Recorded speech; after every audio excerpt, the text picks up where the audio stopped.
안녕하세요. 뼈아대 고용선 작가입니다. 오늘도 저번에 이어서 그 50대 사건으로 보는 돈의 역사 저자이신 홍춘욱 박사님을 모시고 현재 우리가 궁금해하는 이슈들을 파헤치고 더 나아가서 이제는 이 독자분들이 계셔가지고 책을 읽으시면서 궁금한 사항을 질문을 해주시고 계셔요. 거기에 대해서 해답을 해드리는 시간을 갖도록 하겠습니다. 오늘도 존경하는 홍춘욱 박사님 모셨습니다. 안녕하세요, 홍춘욱입니다. 반갑습니다. 오늘은 그 질문 중에 이게 박사님께서 제가 참 좋아하는 건데 그 각 부마다 교훈을 이렇게 하나씩 말씀해 주셨어요. 그렇죠. 예. 그래서 그게 저한테 되게 좋았는데 이게 첫 번째 교훈이 뭐냐면 금리가 높은 나라는 투자처로 적합하지 않을 때가 많다. 솔직히 그냥 일반인 입장에서는 잘 이해가 안 가는 부분이 있거든요. 왜냐하면 내가 보통 투자라고 할 땐 대부분 저축인데 맞습니다. 저축할 때 당연히 금리가 높은 게 좋은 것이 아니냐. 그런데 역사를 쭉 펼치신 다음에 역사의 교훈으로 딱 말씀하시는 게 금리가 높은 나라는 투자처로 적합하지 않을 때도 많다라고 하시니 의아해하고 또 그 박사님이 댓글 보시면서 영국 말씀을 하시는 분도 계셨다고 하시더라고요. 네, 그렇습니다. 1688년 명예혁명 이후에 그 오렌지공 윌리엄이라는 그 결혼 잘했지만 전쟁도 잘한 사나이가 나오는데요. 참 힘든데 그러기. 예, 그 이제 영국 왕의 딸 이제 공주님이죠. 메리 공주님하고 결혼을 한 윌리엄 대공이 영국에 와서 왕이 되죠. 한마디로 말해서 장가 잘 들었다가 이웃 나라 왕이 됐던 분입니다. 근데 이제 이분이 또 군사 전략의 천재여서요. 그 뒤에 이제 그 밀려난 임금님, 그러니까 다시 말해서 와이프, 아빠가 이제 가만히 고문고문 물려주겠어요? 그렇죠. 혁명으로 쫓겨났는데 네. 그래가지고 막 그 침공해와요. 프랑스의 힘을 빌려서. 왜냐면 그때 프랑스는 또 루이 14세 태양왕 루이 14세가 이번에야말로 철천지 원수 영국을 무너뜨릴 때다 이러면서 저기서 쫓겨난 임금님을 후히 대접하며 함대를 편성해서 보내는데 이 또 오렌지공 윌리엄이 쳐붙습니다. 뭐 능력자네. 예, 네덜란드는 일단 영국과 함께 유럽 대륙의 양대 전쟁 기계다 이렇게 저희들은 보통 이야기하는데요. 이렇게 전쟁 기계가 되냐? 예, 훈련을 실전처럼 하는 어마어마하게 돈이 많은 나라들이었습니다. 이 두 나라는. 근데 이제 영국은 그 전에 좀 가난했는데 이 임금님 잘 만나는 덕분에 금리가 떨어져요. 그래서 명예혁명 이전에는 15%, 16%에 달하던 영국의 국채 금리, 다시 말해서 나라님에게 빌려준 채권의 금리가 15%, 16% 있었는데 17세기 그 연말부터 시작해서 18세기 초에 이렇게 이러는 시기에 얼마까지 떨어지냐면 2%까지 떨어져요. 엄청나네요, 진짜. 예, 그래서 나중에 어떤 일이 벌어지냐면 영국 사람들만 영국 국채를 사는 게 아니고요. 프랑스 사람, 스페인 사람, 독일 사람들까지 전부 다 전 세계의 돈들이 다 영국 국채 사겠습니다라고 몰려듭니다. 저 이해가 안 되잖아요. 그러니까요. 그러니까 금리가 낮은데 왜 사냐? 그러니까. 바로 이게 뭐냐면 돈 뗄 위험이 적더라. 돈 뗄 위험이. 사실 우리가 제가 솔직하게 이야기하겠습니다. 고금리 채권에 투자하시고 마음이 편하셨습니까? 2010년, 11년 당시에 있었던 모 지역의 저축은행 사태 혹시 기억나세요? 더 나가서 그 뒤에 있었던 디모그룹의 기업 어음 사태, 더 나가서 브라질 채권, 터키 채권, 러시아 채권, 인도 채권 투자하시고 마음 편하게 주무셨습니까? 말씀하신 거 내용들 거의 다 고금리 상품들이죠?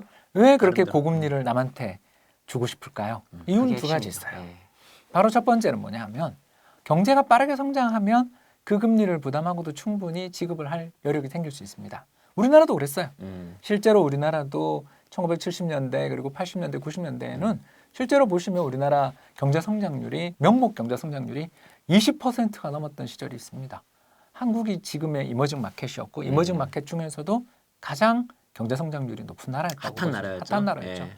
예, 그랬던 시절에는 채권 이자를 12% 아니라 15%를 주더라도 충분히 됩니다. 그러나 그 이상으로 뭔가를 돈을 벌 수가 있으니까. 그렇죠. 경제가 20% 성장하는데 그러니까, 이자 10% 정도야 우습죠. 그렇죠. 예, 그런 나라들이 있습니다. 그러니까 경제 성장이 지속되는 가운데 고금리를 지급해 줄 수 있는 나라가 있다면 그건 좋은 투자 대상입니다. 다만 저는 채권이 아니라 주식을 사겠습니다. 그렇죠. 그렇죠. 그렇네요. 네, 벌써 느낌이 오시지 네, 않습니까? 그렇네요. 예, 네. 그럼 이제 두 번째 이야기를 해야 되는데 그렇습니다. 맞습니다. 영국은 그 사례에 해당되지 않았어요. 왜 그러냐 하면 산업혁명이 19세기 초반 또는 18세기 말에 발생하기 전까지 영국의 그 지난 1000년 동안의 경제 성장률을 추계한 학자들의 연구에 따르면 높게 보시는 분들은 0.6%, 0.6. 연 0.6%. 낮게 보시는 분들은 0.05%로 봤습니다. 우리 0.05면 난리치잖아요. 예, 뭐 아무튼 둘 다 1%가 안 돼요. 그렇죠. 이 전 근대 사회에서는 농업의 비중이 굉장히 커요. 그리고 전체 인구의 60% 이상이 농업에 종사합니다. 물론 아시아는 80% 이상이 농업에 종사했죠.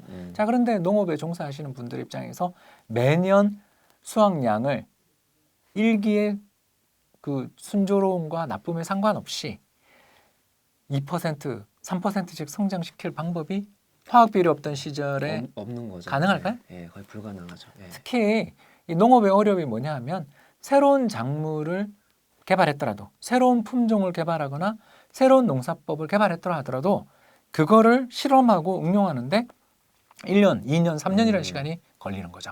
쉽게 이야기해서 실험하기가 굉장히 어렵습니다. 생장 기간이 기니까. 또 그 실험하다가 잘못해서 망하면 굶주리게 되죠. 그렇죠. 그래서 왜 기후 변수도 너무 많고. 그러니까 결국 보수적으로 갈 수밖에 없어요. 이런 사회에서 0.6이든 0.05든 상관없이 아무튼 굉장히 저성장이 되는데 고금리를 지속할 수는 없는 거죠. 그렇죠. 그렇기 예. 때문에 일단 첫 번째 시나리오는 기각. 결국 과거에 15%, 16%의 금리를 줬다라는 건 두 번째 이유 때문입니다. 두 번째 이유는 바로 뭐냐 하면 디폴트 리스크. 즉 이 사람이 돈을 떼먹지 않겠냐라는 걱정을 하는 투자자가 많죠.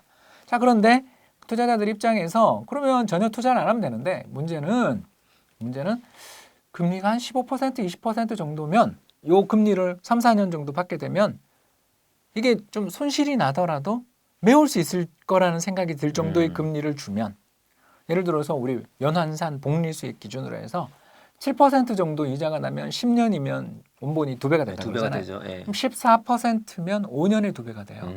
그러면 28%는 2.5년에 2배가 될 거 아닙니까?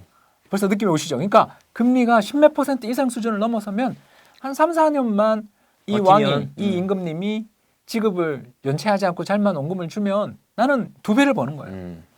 그렇다니까 조금 내가 전체 자산에서 일부만 유혹을 하는 거죠. 예. 예, 그런 식으로 하는 거죠. 그래서 결국 이 디폴트를 마음대로 일으키는 사람이 돈을 빌리려고 들면 신용도가 굉장히 낮은 사람이. 자, 우리 솔직하게 얘기합시다. 우리 어느 날 모아서 술을 먹었어요. 또는 맛있는 식사를 했어요. 그래서 전부 다 그냥 n분의 1로 우리 요새 많이 하잖아요. 예. 근데 갑자기 오늘 나 돈이 없어. 그러면서 좀 빌려줘라는 친구가 있을 수도 있죠. 네. 한번 빌려줍니다. 다음번 모임에 왔는데 그 친구가 또 나타났는데 오늘도 빌려달라 그래요. 돈을 좀 잘 버는 것 같은데 말입니다. 예, 뭐 또 빌려줄 수 있죠. 근데 세 번째까지 그러면 일단 그 친구를 단톡방에서 빼지 않을까요? 그렇죠. 그렇지 않습니까? 너 나가 이씨. 또는 이번엔 돈 안 내면 너 안 줘. 그러는데 문제는 옛날에는 그 친구가 왕이었던 거죠. 그러면서 내가 안 줄 건데 너 어떡할 건데? 라고 이야기하는 순간 그 자리에서 반란을 일으킬 힘이 있으면 반란을 일으키는 거예요. 그게 명예혁명이었고요. 그러지 않다면 두고 보자가 되겠죠. 또는 이 나라에서 나 장사 안 해. 이런 임금을 믿고 내가 장사 안 해. 아니면 본인이 망할 수도 있겠네요. 그렇죠. 네. 많이 망했습니다. 그래서 영국 같은 경우에는 15세기 이후에 20번 정도 나라가 파산했습니다. 왜냐하면 뭐 전쟁은 해야 되니까 전쟁을 써야 되고 또 전쟁을 해서 예를 들어서 아까 루이 14세랑 붙어서 저 칼레 지방이든 어느 지방이든 땅을 뺏어내면 거기 세금으로 내가 이걸 갚을게라고 약속을 하고 용병을 전쟁 고용하는 비용 거죠. 대비 더 큰 수익을 땅을 얻어서 하겠는데 그렇게 안 되면 근데 이제 모험적인 벤처 투자였던 거죠. 그렇죠.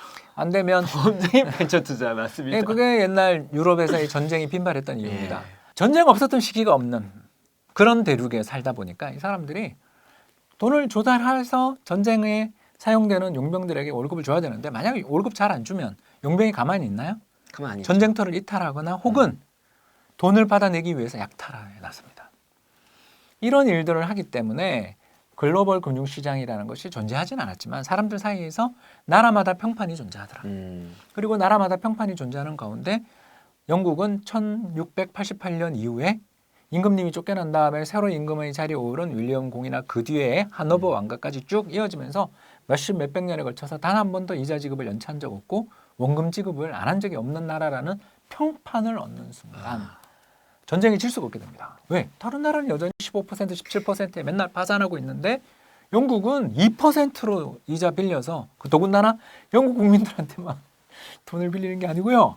전쟁을 하고 있는 프랑스, 네덜란드, 독일, 스페인 사람들한테도 돈을 받아서 그럼 그 사람들이 매국노냐? 아니죠. 그분들 입장에서는 나는 마음 편하게 제발 이자 하나 좀 받았으면 하는 마음을 가지고 계시는 분들이 얼마나 많겠습니까?